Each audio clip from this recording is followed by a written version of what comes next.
12 বছর পর দুর্গাপুরে মহিলা কোঅপারেটিভ নির্বাচন হতে চলেছে। তারই মনোনয়নপত্র দাখিলকে ঘিরে উত্তেজনা মঙ্গলবার সকালে। মনোনয়নপত্র দাখিল করতে দিচ্ছে না শাসক দলের দুষ্কৃতীরা, এমনই অভিযোগ তুলে রাস্তায় নামলো সিপিআইএম। দুর্গাপুরের সিটি সেন্টারে বাস স্ট্যান্ড মোড় গুরুত্বপূর্ণ রাস্তা অবরোধ করে বিক্ষোভ, পুলিশের সাথে বচসা।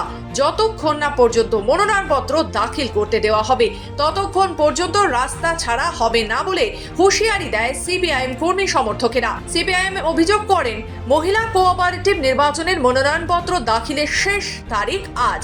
সকাল থেকে আমরা যখন মনোনয়নপত্র দাখিলের জন্য যাই তখনই আমাদের বাধা দেয় তৃণমূলের দুষ্কৃতীরা।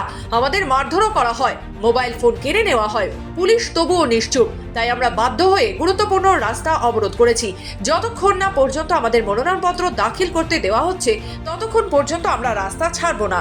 আমরা রোডে বসেছি, আমরা রোডে বসবার জন্য আসিনি, আমরা এখানে নমিনেশন ফর্ম জমা দিতে এসেছিলাম শান্তিপূর্ণভাবে। আমরা মহিলা ব্যাংকের, সমবায় ব্যাংকের আমরা নমিনেশন ফর্ম জমা দিতে এসেছিলাম। কালকে যখন ওরা দিয়েছিল আমরা তো কোনো গন্ডগোল করিনি।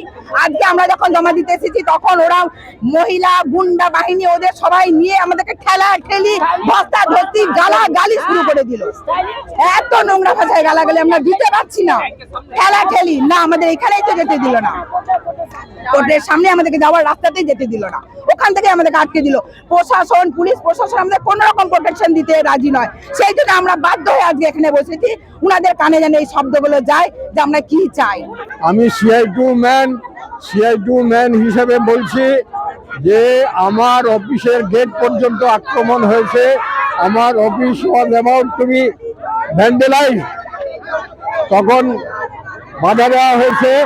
এই অবস্থা দাঁড়িয়েছে এবং পুলিশ, ওইখান থেকে 3 গাড়ি পুলিশ ছিল, ওরা চেয়ারে বসে বসে মজা দেখছিল এবং বলছে যে আপনারা সব চলে যান এখান থেকে।